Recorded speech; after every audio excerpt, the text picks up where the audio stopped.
série de mensagens. Eu queria convidar você a abrir sua Bíblia novamente no livro de Lucas, capítulo 6. Mais uma vez eu quero agradecer a Ricardo, sua esposa, o pessoal que está nos visitando. Que muito bom estarmos aqui juntos com vocês, num momento de celebração, de culto ao nosso Deus. E estamos numa série, a série chamada Ser Discípulo. Então estamos refletindo, convidando a cada um de nós a entender sobre o que na verdade é ser discípulo de Jesus. E entender esse modelo que por muitas vezes a gente tenta inventar, quando na verdade o próprio Jesus já nos deixou o que poderia ser para nós. Temos caminhado então nesse processo nos evangelhos, entendendo como Jesus veio anunciar um novo reino e fazer discípulos. E aí, isso a gente começou lá atrás, mostrando que essa missão ela foi dada pelo próprio Pai quando ele decide se aproximar e inicia toda uma trajetória que aponta então para Cristo. Quando Cristo chega, ele vem dentro dessa perspectiva com os ofícios, cumprindo todas as profecias de Deus, todas as profecias dos profetas, culminando então na pessoa de Jesus Cristo. E nesse momento ele vem como profeta, como rei, como sacerdote, e ele vem para cuidar das pessoas como sacerdote, se aproximar das pessoas como sacerdote, ensinar as pessoas como sacerdote. Mas ele vem também como profeta, anunciando o reino de Deus e anunciando as verdades e os valores desse reino. Mas também ele vem como rei, um rei que traz o treinamento e anuncia o seu reinado. É por isso que ele envia os seus discípulos, vão e anunciem, o reino está chegando. E depois ele diz, o reino chegou. Mas Jesus é aquele que no final, ele olha para os discípulos e diz, ide agora e fazer discípulos de todas as nações. Mas Jesus, ele preparou os discípulos para esse momento. E como é que ele preparou esses discípulos? E aí nós percebemos na caminhada que Jesus tem com os seus discípulos, durante quase 3 anos, ele fala para a multidão, ele fala para grupos pequenos, e ele fala de encontros individuais. Nós já trabalhamos esse momento da multidão, e a gente olha para a multidão com essa perspectiva. As multidões sempre estão caminhando com Jesus. E Jesus inicia o processo discipulado anunciando os reinos, anunciando os valores desse reino. E ao falar dos valores do reino, quem se distingue da multidão são os discípulos. E quem são esses que emergem da multidão? Aqueles que ouvem, aqueles que acolhem as verdades e aqueles que praticam essa verdade. E aí essas verdades são acolhidas e trabalhadas de maneira um pouco mais individual, num pequeno grupo, e em alguns momentos com confrontos internos. Trabalhamos todos esses momentos. Hoje eu queria falar um pouco sobre discipulado, ou de ser discípulo obediente. Eu cresci ouvindo o meu pastor dizendo, o alfabeto do crente é obedecer. O alfabeto do crente é obedecer. Isso acabou ficando marcado, né? E a gente, sim, mas a gente não pode nem questionar, assim, não tem nada a ver o questionamento com obedecer. Hoje eu queria tratar 2 textos. Um texto que eu já tratei com vocês semana passada e adiantar mais um texto que Jesus trata com seus discípulos. Eu queria reler o texto de Lucas, capítulo 6.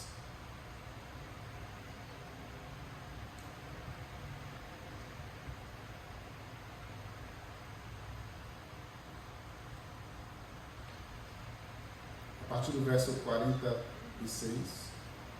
Apenas 2 versos aqui. Lucas 6, 46. Depois nós vamos para Lucas, capítulo 15. Lucas 6 diz assim: Por que me chamais Senhor, Senhor, e não fazes o que eu vos mando. Todo aquele que vem a mim, ouve as minhas palavras e as pratica. Eu os mostrarei a quem é semelhante. Então eu queria que você olhasse para esse texto. Nós já trabalhamos ele semana passada. Ele vai falar aqui dos dois fundamentos, da questão da casa na areia e da casa com um fundamento. Mas eu queria que você olhasse para esses dois versículos, o quanto esses dois versículos introduzem um diálogo de Jesus com os seus discípulos. E o diálogo é: por que vocês me chamam de Senhor, mas vocês não me obedecem?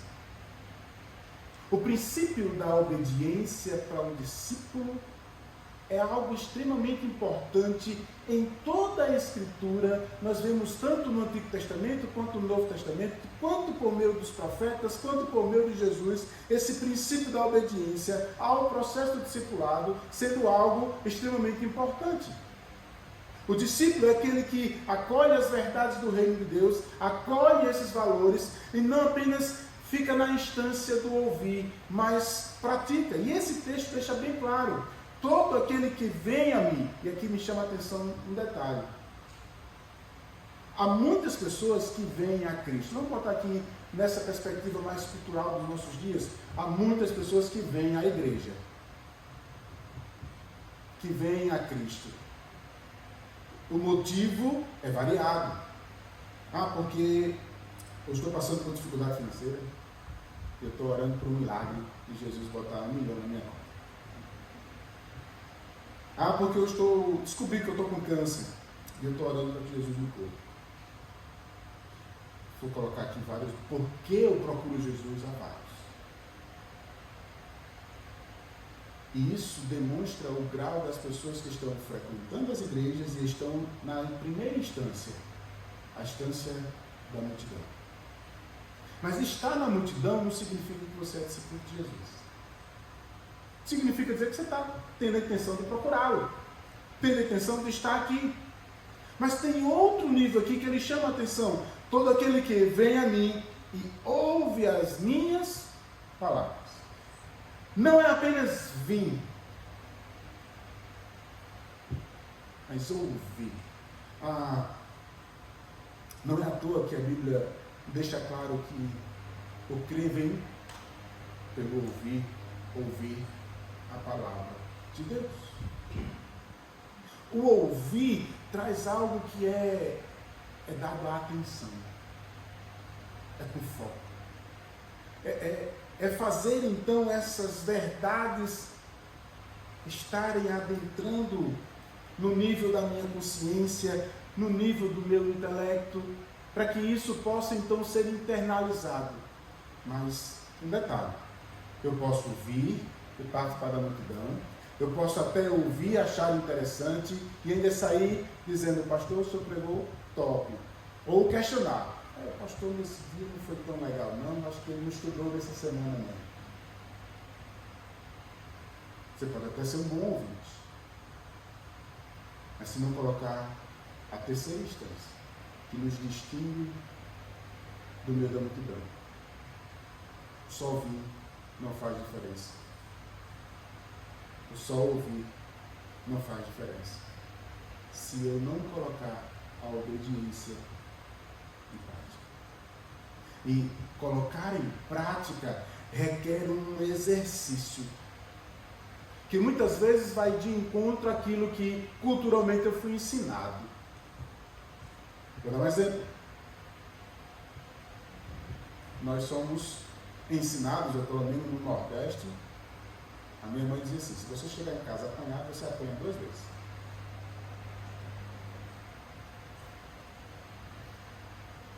De uma forma ou de outra, ela estava me incentivando à violência.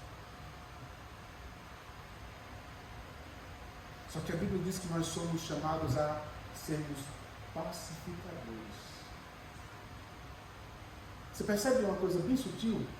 De uma cultura enraizada que não é nada, mas está incentivando algo contrário às Sagradas Escrituras.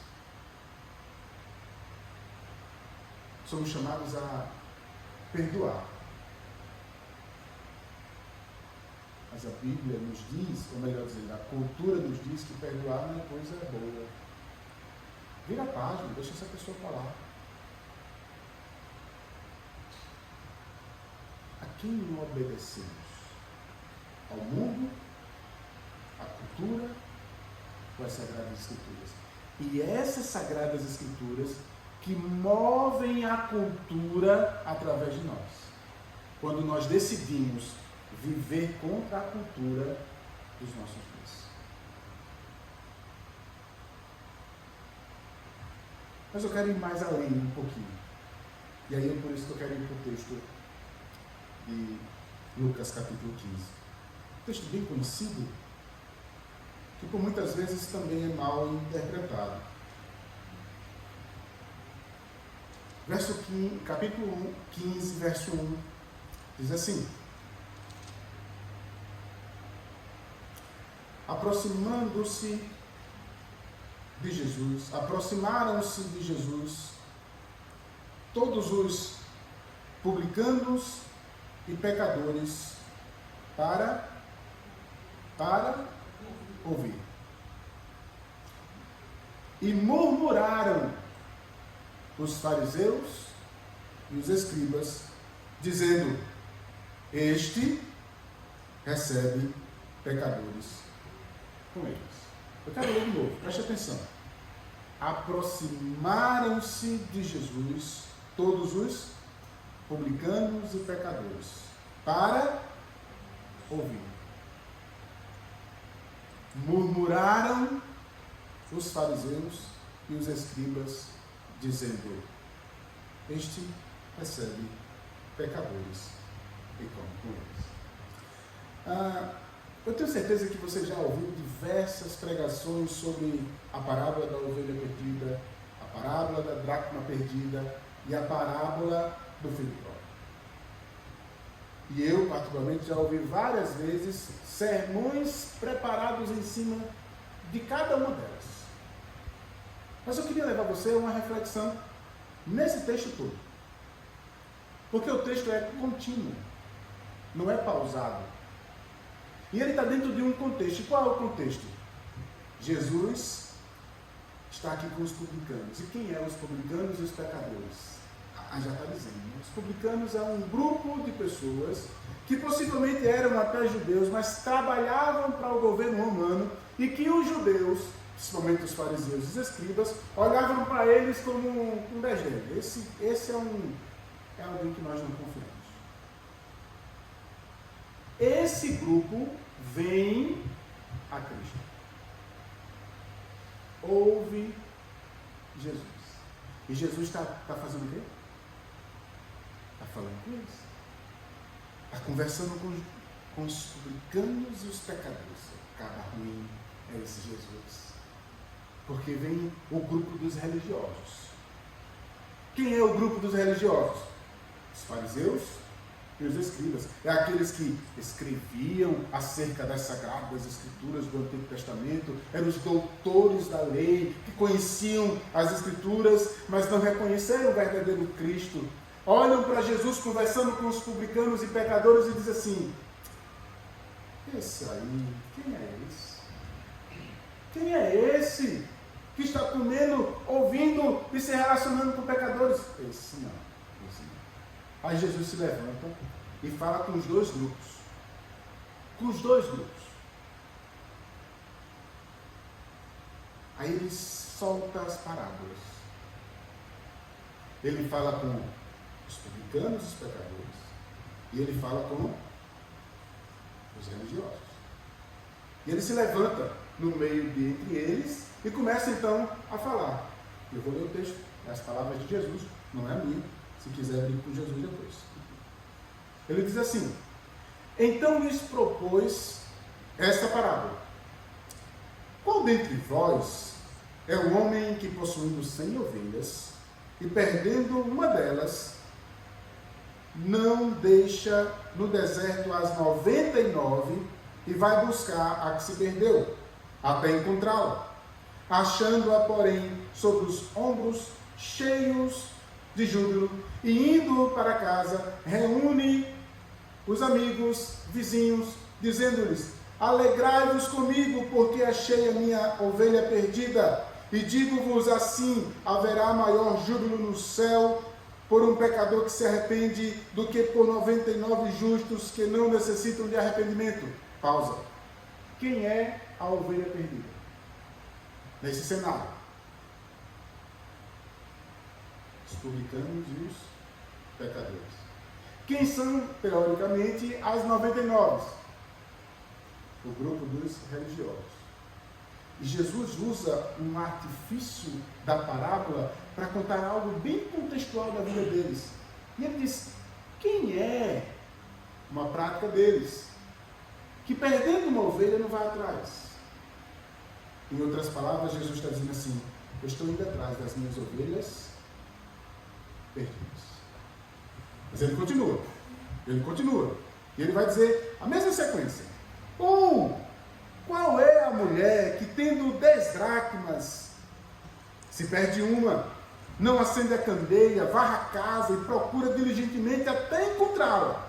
E tendo-a achado, reúne as amigas, as vizinhas, dizendo: alegrai-vos comigo, porque achei a dracma que eu tinha perdido. Eu vos afirmo que, de igual modo, há júbilo no céu, diante de Deus e dos anjos, por um pecador que se arrepende.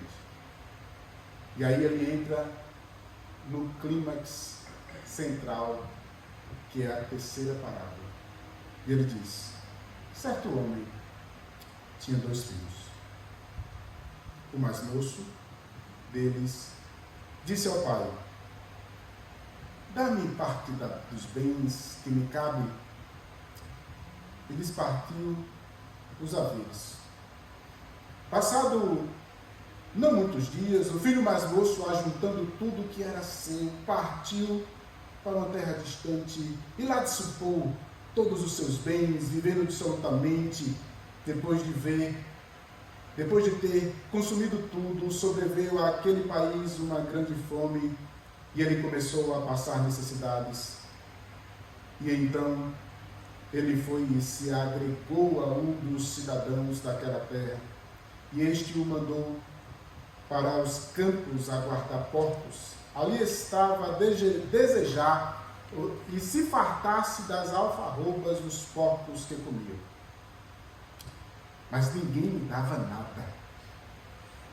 Então, caindo em si, disse: quantos trabalhadores de meu pai têm pão com fartura e eu aqui morro de fome? Levantar-me-ei e irei ter com meu pai e direi: Pai, pequei contra os céus e diante de ti. Já não sou digno de ser chamado teu filho. Trata-me como um dos teus trabalhadores. E levantando-se, foi para seu pai. Via ele ainda longe, quando seu pai o avistou e, compadecido dele, correndo, o abraçou e o beijou. E o filho lhe disse: Pai, pequei contra o céu e diante de ti, já não sou digno de ser chamado teu filho. O pai, porém, disse aos seus servos: Trazei depressa a melhor roupa, vestiu, pondo-lhe um anel no dedo e sandália nos pés. Trazei também e matai um novilho cevado. Comamos e regozijamos, porque este filho meu estava morto e reviveu. Estava perdido e foi achado. E começou a regozijar-se. Ora, o filho mais velho estivera no campo, e quando voltava, aproximou-se da casa, ouviu a música e as danças, e chamou um dos criados e perguntou-lhe: o que era aquilo? E ele informou: veio teu irmão, e teu pai mandou matar o novilho cerrado, porque recuperou com saúde. Ele se indignou e não queria entrar. Saindo, porém, o pai procurava conciliá-lo, mas ele respondeu seu pai: Há quantos anos te sirvo sem jamais transgredir tua ordem e nunca me destes um cabrito, sequer para alegrar com os meus amigos. Vindo, porém, este teu filho, que desperdiçou os teus bens com meretrizes, tu mandastes matar para ele um novilho cevado. Então lhe respondeu o pai: meu filho, tu sempre estás comigo. Tudo que é meu é teu. Entretanto, era preciso que nos regozijássemos e nos alegrássemos, porque esse teu irmão estava morto e reviveu, estava perdido e foi achado.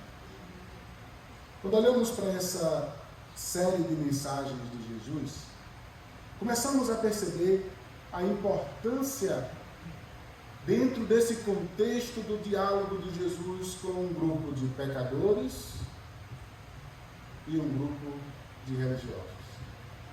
E Jesus sabiamente começa a usar artifícios do seu cotidiano.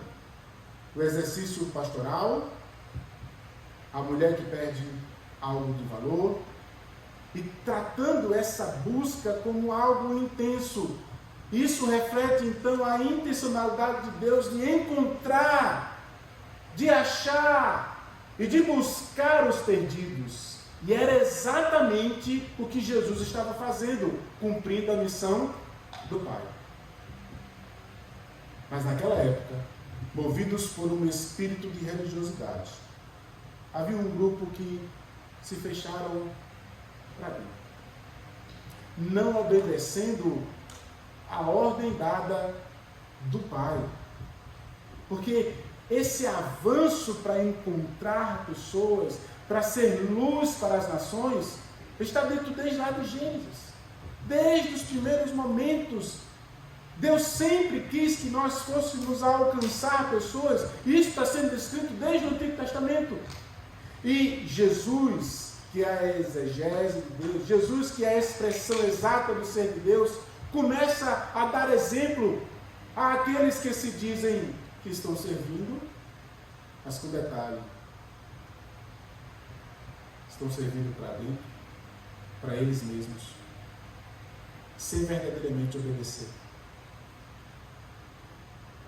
Em outras palavras, como diz aqui, era alguém que estava dentro, mas perdido.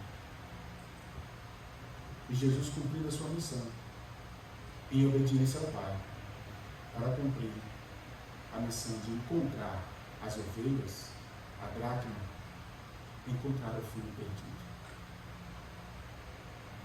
Quando olhamos para esse contexto, e eu não vou me aprofundar muito nas parábolas, porque nós queremos trabalhar muito mais esse princípio da obediência, começamos a perceber que a obediência é exatamente algo extremamente importante e que precisa ser compreendido. Então você vê alguém, na pessoa de Jesus, cumprindo a obediência e o mandato do Pai, e você vê um grupo de pessoas que teoricamente estavam obedecendo os seus próprios princípios. O que eu quero dizer com isso? Porque esse grupo de escribas e religiosos, eles constituíram para eles algumas leis além daquelas descritas na Bíblia. Então eles estavam vivendo algo além do que a própria Bíblia deu para eles. Nós podemos hoje aplicar algumas dessas palavras para nós. Por exemplo, será que realmente nós estamos cumprindo em obediência à missão do Pai? Será que nós estamos fazendo ou obedecendo o exemplo de Jesus, que se aproxima daqueles que religiosamente não deveriam ser alcançados? Jesus faz isso várias vezes. Ele fez isso com a mulher samaritana. Ele cuidou daquela mulher ensanguentada há 12 anos, porque ela tocou nele saiu virtude. A mulher que foi pega em adultério, cumprindo a religiosidade deles, tem que apredejar. Jesus então trata e cuida. E nesse momento agora, Jesus está anunciando o reino a ovelhas perdidas. Mas um grupo de religiosos olha para Jesus, o senhor está errado. Pasma. Jesus então chama a atenção para eles. E aí Jesus dá uma palavra que, ao meu ver, é muito dura. Porque Jesus, ele vai comparar nessa parábola o filho pródigo como esses pecadores. Somos esse grupo de pessoas. Nós nos revoltamos com Deus. Nós já nascemos virados para Deus. Nascemos com o pecado em nós. E o que Jesus trata nessa parábola é algo extremamente ruim para a sua época. E que seria para hoje também. Imagine seu filho, dê minha parte aí. Opa, herança é só para quem morreu. Você está dizendo para mim que você me considera alguém morto? É isso que você está dizendo? Foi exatamente isso. Eu não considero você mais que meu pai, você já morreu para mim. Dá a minha parte que eu vou fazer. Essa é a atitude nossa. Nós olhamos para Deus e dizemos assim: Deus, eu não quero nada com você. Eu vou viver a minha vida. Não quero te obedecer. Não quero cumprir suas regras. Pasme. O que me chama a atenção nesse texto é que tem um outro grupo que também decide não cumprir as regras, só que não sai de casa. Fica dentro. Não desfruta da relação com o Pai. Não desfruta das coisas que o Pai lhe dá.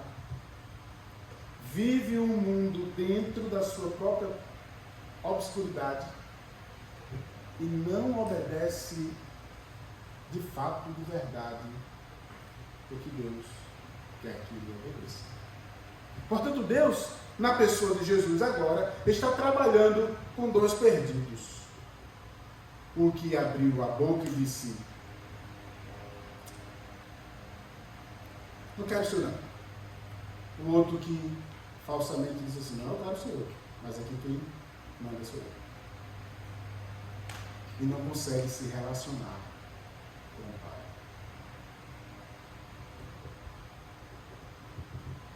Obediência retrata alguém que procura Jesus, como Lucas capítulo 6, ouve as suas palavras, mas que decide internalizar, encarnar as verdades e os valores desse reino, colocando em prática. A obediência é uma caminhada ao longo de uma mesma direção. Essa palavra do Eugene Peterson, no seu livro, nos chama a atenção que, às vezes, obedecer é ir de encontro ou cumprir uma meta que às vezes é inalcançável. Só que nós perseveramos e insistimos. Porque temos a convicção de que a obediência vai trazer retorno. É lindo a conversão do entendimento deste filho perdido. Ele olha depois de ter gastado tudo e parece o retrato das nossas vidas. Há quantos que estão flertando com as alfarrobas dos porcos? E aqui eu não estou falando literalmente de comida de porcos, mas estou falando de um suicídio, estou falando de uma depressão, eu estou falando de olhar para a vida dos outros, de não ter a saciedade em Deus e sempre querer algo a mais. Homens que não conseguem, eu estou falando homens no sentido geral, homens que não conseguem viver os princípios que ouvem.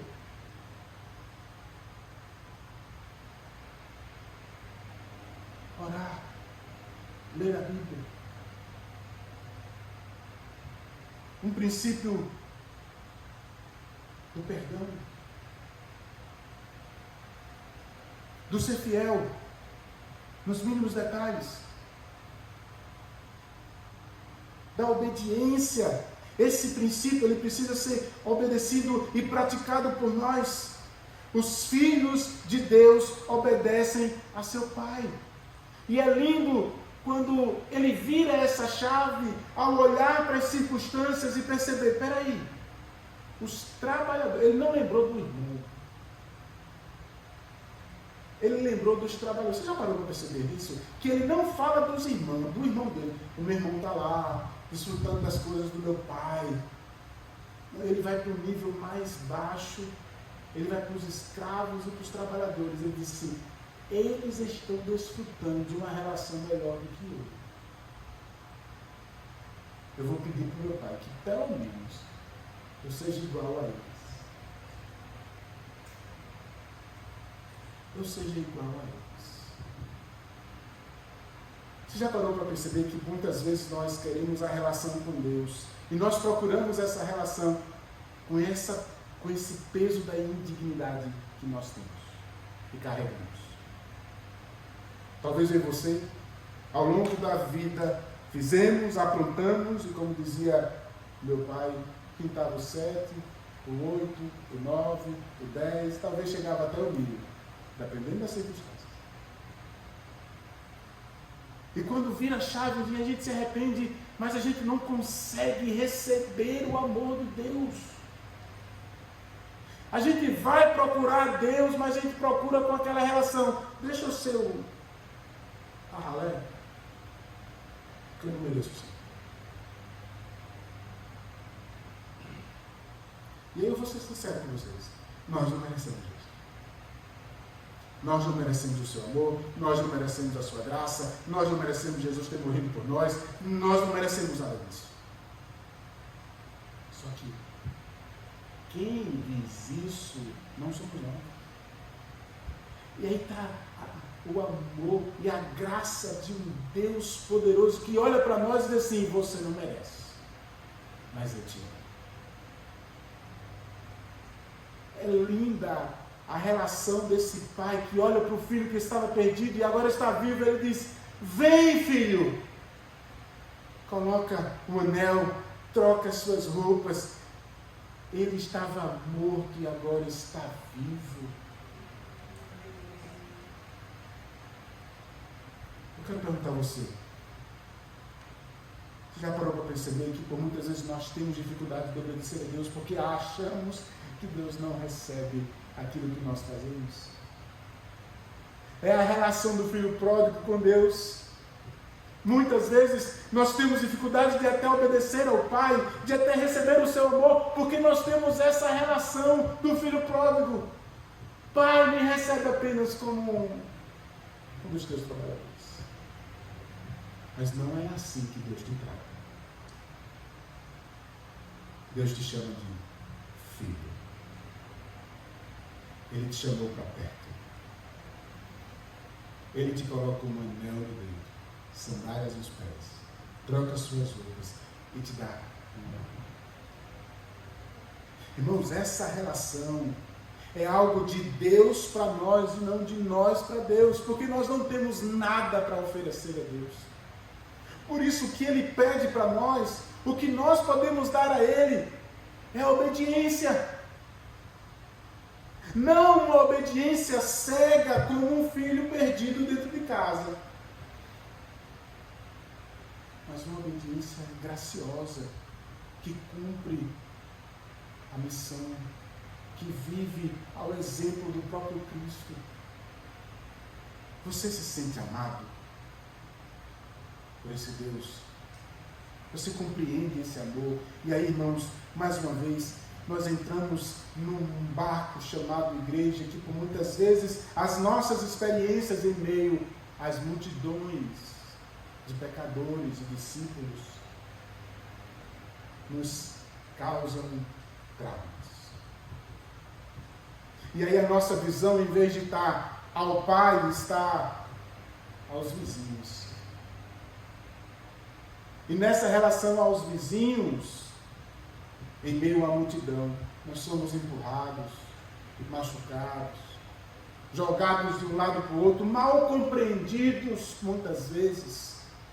E que isso traz traumas, que nos traz mais uma vez a nos sentirmos como os religiosos. Vou só cumprir a minha parte. Eu vou só ouvir.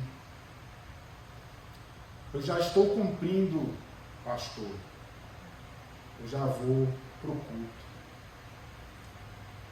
Como pesar? Eu dou meu dízimo, um mês, 3 não. Você não está dando para quem? É uma obediência forçada. Não é uma obediência graciosa por compreender a ação de um Deus que me recebeu com tamanho amor que eu não merecia.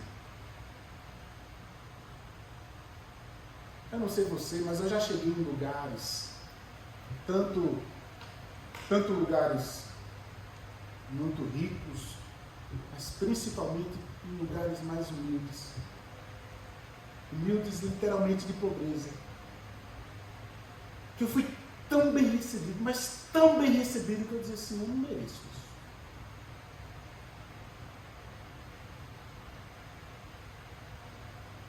Deus nos recebe tão bem que enviou seu Filho para morrer naquela cruz por nós. Aquela cruz era para mim e para você. Nós não merecíamos a sua graça. Nós não merecíamos o seu perdão. Estávamos perdidos, ou lá fora, em algumas circunstâncias, ou até dentro. Mas o Pai olha para nós e diz assim, tu és meu filho. Tu és meu filho. Tu és meu filho. Como você tem lidado e obedecido a Deus? Como um religioso que obedece à força? Ou como um filho perdido que foi encontrado pelo Pai e que agora recebe o amor dele? Porque o discípulo, na caminhada, vai ouvir as verdades do Pai, encarnar essas verdades e agora colocar em prática. E eu vou colocar essa prática não por uma revolta, não por algo não compreendido, mas por uma obediência graciosa. E devolver a Deus a graça da obediência.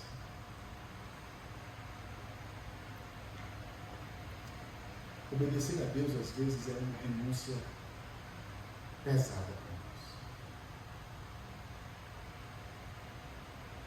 Mas tem coisa que a gente só vai sentir se nós obedecermos. Eu vou dar um exemplo.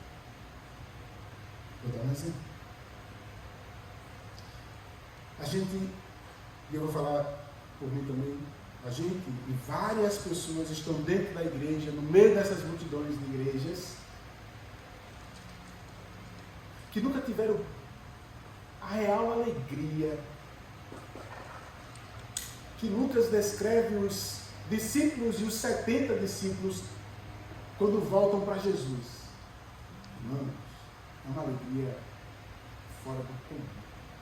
Eles chegam com uma alegria tremenda, porque estavam em obediência e reconhecendo a vida de Jesus na sua vida. Como aquele povo. Tem coisas, irmãos, que a gente só tem quando estamos na prática da obediência. Eu vou contar uma experiência de uma pessoa. Não posso dizer o nome dele, que é possível que ele assista esse vídeo depois. Mas na minha última igreja tinha um jovem meio que revoltado da vida, meio que revoltado com as circunstâncias da igreja. E eu me aproximei dele, chamei ele para perto. Vamos conversar. Vamos ali comigo. Vamos fazer um negócio. Vamos ler a Bíblia. Vamos assim, vamos assado.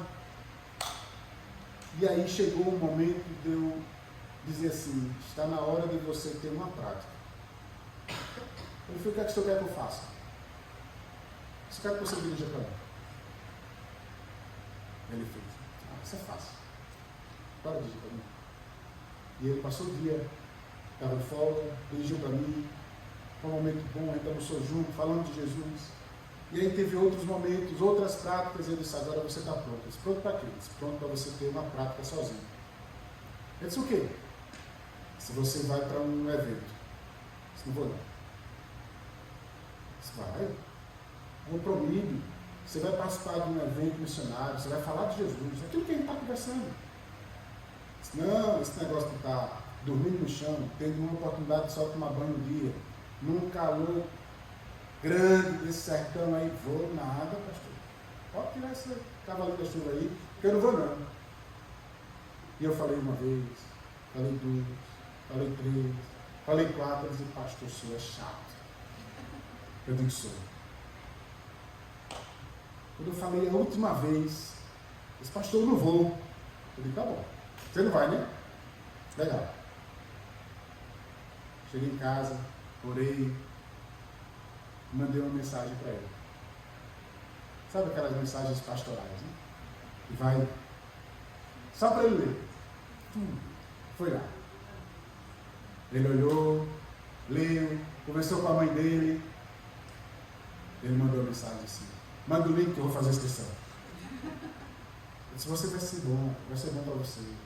Eu vou pagar para você. Eu nem sei, nem lembro se foi eu que paguei, se a igreja pagou, se foi ele que pagou, não lembro. Sei que ele foi. Não. Ele volta com uma alegria. Passou 15 dias falando de Jesus. Mas ele voltou tão abençoado que ele voltou com a futura esposa dele. Hoje ele está casado com essa menina, conhecendo nesse caminho. E até hoje ele tem essa experiência de ter uma alegria que ele nunca sentiu quando ele voltou. Ele disse assim, como é que eu não fiz isso antes? Quando a gente cumpre a obediência ao Senhor, nesses mínimos detalhes, e a gente prova da fidelidade e do amor de Deus em nossas vidas, irmãos, a gente vê e a gente se alegra, algo que é sobrenatural.